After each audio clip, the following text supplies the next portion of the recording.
Well, we're going to watch a little Megyn Kelly today, and I apologize for that in advance. She just gets right under my skin. But I think it's important to take a look at the tone that she strikes and the way in which she's talking here about Trump's appointment of Tom Homan to be the border czar.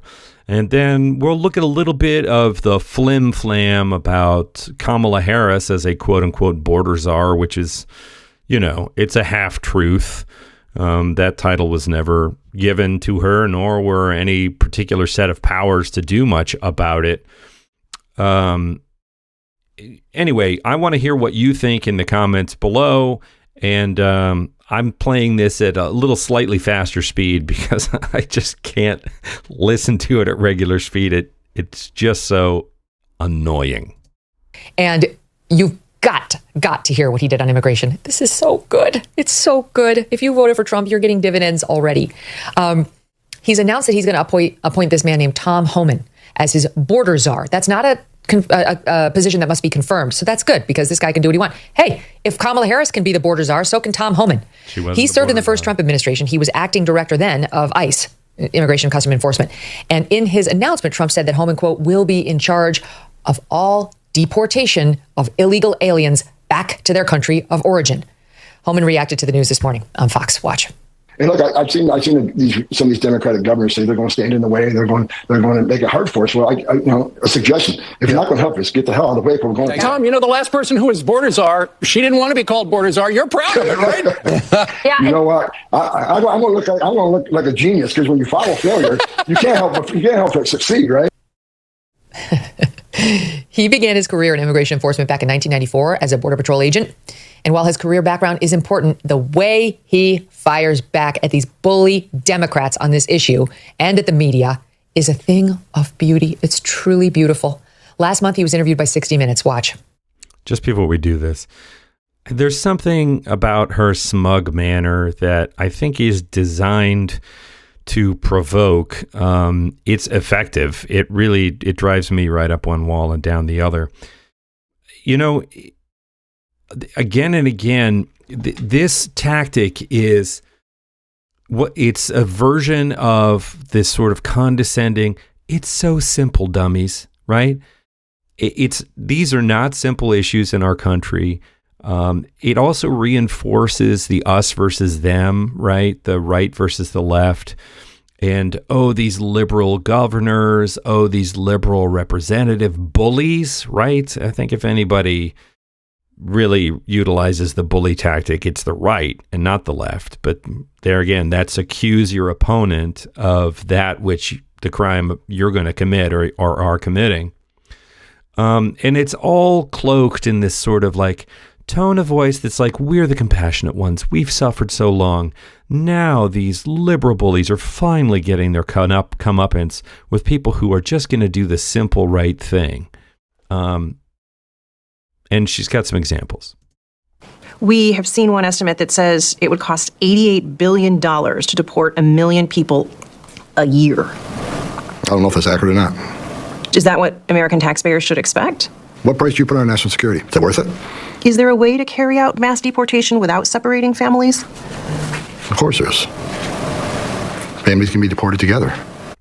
Okay, so a couple of things. First of all, I don't think this interviewer, while these questions are pointed, I don't think they're gotcha questions. I don't think they're illegitimate questions. I think, there's something in her tone a little bit that implies that she might feel this guy doesn't have satisfactory answers, but that's actually the job of journalism, is to ask pointed questions. If her tone is a little sanctimonious, I don't know it's certainly not offensive. I think he comes off here as defensive. He comes off as a hostile witness, and he says, I don't know if that's accurate or not. One would think that the person excited to assume the border czar job would have a sense. Let's imagine Pete Buttigieg in this hot seat for the moment. Do you think Pete Buttigieg would not have an answer to that question? Amazing. In 2019, Homan took part in a hearing on Capitol Hill. It's so good. about the Trump administration's border policies. He was accused by Democratic progressive congressmen of not caring about migrant children because of the color of their skin. That's not. Do you understand that the consequences of separation of many children will be lifelong trauma and carried across generations? Have we not learned from the internment of Japanese Americans? Mr. Homan, I'm a father. Do you have children? Just before he gets emotional here, that's a very good point, right? We do have internment in our history. We do have evidence of the damage that policies like child separation does for the rest of these people's lives, the damage it does to families, the damage it does to individuals. And you can say, oh, well, I don't care. They shouldn't have come here, which is kind of the Stephen Miller line. You don't like it, don't come to this country, which is an incredibly reductive answer, because what is driving people to flee where they live and try and get into the United States is that where they're coming from is worse. So if we don't have any plan to address that, I don't care how big a wall or how tight our defenses, physical defenses, military defenses on the border are, you're still going to have people that throw themselves at that because it's worse than where they're coming from, right? And that's a problem that isn't left or right. That's a problem of have and have-nots, and there's no easy answers to that. But now the representative veers into personal territory and says, I have a kid. Don't you have a kid? Have you ever held a dead kid? And of course, that's a toehold for Homan, who does have apparently a personal experience in that regard, to make it about race, to make it about the anecdote, rather than addressing the legitimate question of what about the very real repercussions of these policies that we're now proposing going back to. How can you possibly allow this to happen under your watch? Do you not care? Is it because these children don't look like children that are around you? I don't get it.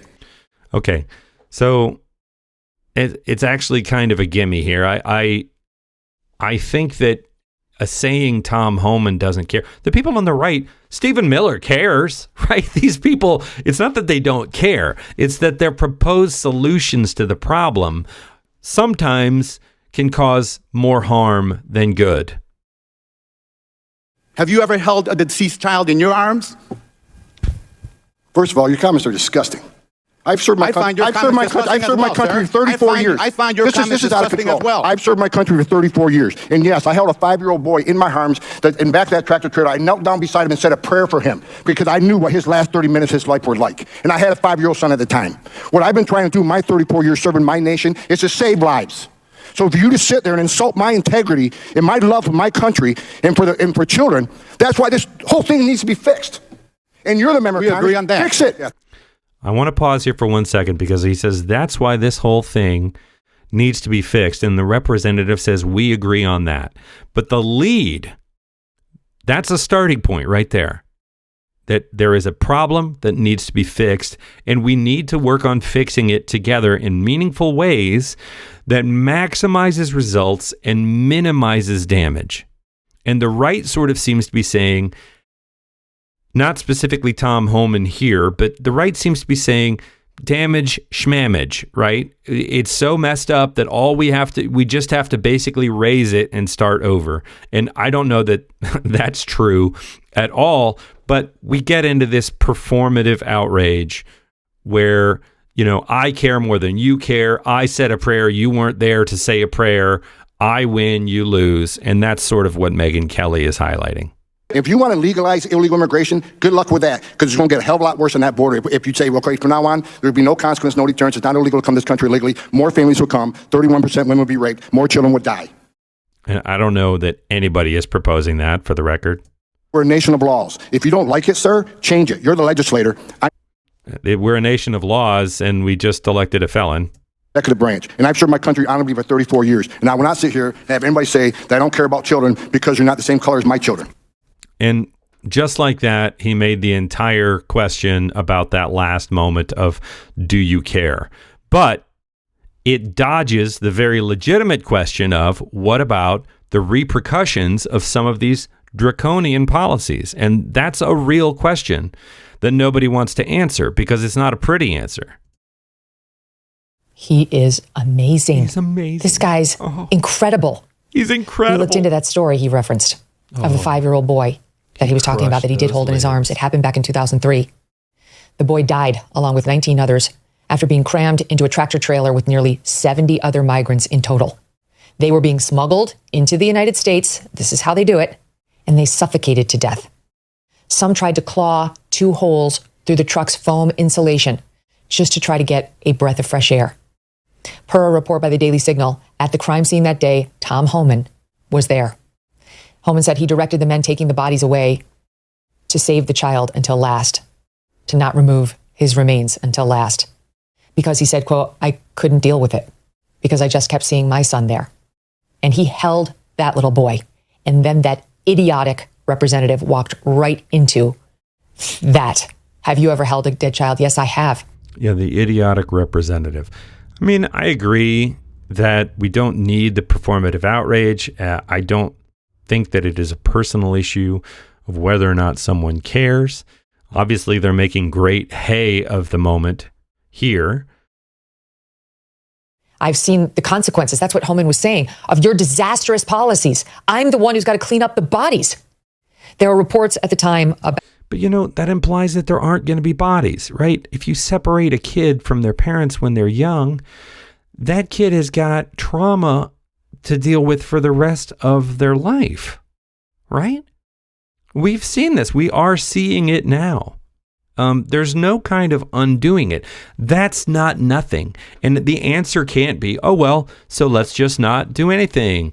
Immigration is just borders wide open, blah, blah, blah. Nobody's arguing for that. But you can't just militarize the border and think that that solves the problem. What do you want? We fixed it, right? There's fallout from it. That disastrous truck stop and the deaths. There were at least 62 people packed into this trailer. They were in a nearly airless, heat-baked container. Yeah, it's terrible. Despite the effort to get 2 holes in there so they could breathe. Most of the human cargo was male. That 5-year-old boy was the youngest. But there was a girl who was 15 that day, and she actually lived. Sheriff's deputies there brought her cake and cookies. So much for the evil Border Patrol guys. Nobody is... We're there not caring about the brown people, like that representative is suggested. An emergency dispatcher received a 911 call from a man speaking Spanish. This is how they found out there was an emergency there, in broken English. At 11:42 p.m., the man was saying, we're asphyxiating. Help me, help me. We're asphyxiating. In Spanish, he said, we're in a trailer. We're illegals. This is the cost of that open border that people now, like Harris and Biden, have allowed for years. And by the way, the reports now are that we can expect the immigration problem to spike over the next couple of months until Trump gets there, that the illegals see, this is per the Daily Wire this morning, quoting from NBC, that they're anticipating January 20th as their deadline to get into this country. So what's Joe Biden going to do about it? Because you're going to get more deaths and more rapes of young girls and more families who ultimately get separated because these drug mules, these bad actors use the children, since we're against family separation, to get across the border. And the children are exploited time and time again. Tom Homan's been on the side of the angels on this. And he's being placed back in charge, and we should all celebrate his return. In that same hearing we just showed you, he also fired back at AOC, who, as always, thought that she knew better when she questioned him about the administration's zero-tolerance policy. I'm not going to show it because I can't take this anymore. This brings out all of the worst feelings in me, and that's exactly what it's designed to do. This sanctimonious, he's on the side of the angels, right? This is all flim-flam designed, distracting from real conversations about the issues and ways forwards. And in my opinion, people on the right in Megyn Kelly's camp, it's all about the theater. It's all about obstructionism. When they're not in power, it's about how the liberals are doing everything evil and wrong and incompetently. And when they're in power and running things poorly, it's all about blaming the liberals for how dare they. We're just trying to make things better. They don't want things to be better. They're godless, et cetera, et cetera, et cetera. I don't think I'm going to do any more Megyn Kelly ones.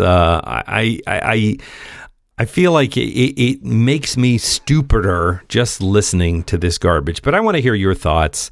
Chime in the comments. Let me know if you think I'm misguided here. Let me know if you think that, my take on this is missing something, or if there's another way to approach it, or if you want to see more content like this. For me, it's just super effective, and it sort of creates an outrage response in me that is anti-thought. And I think that's exactly what it's trying to do. So let me know what you think.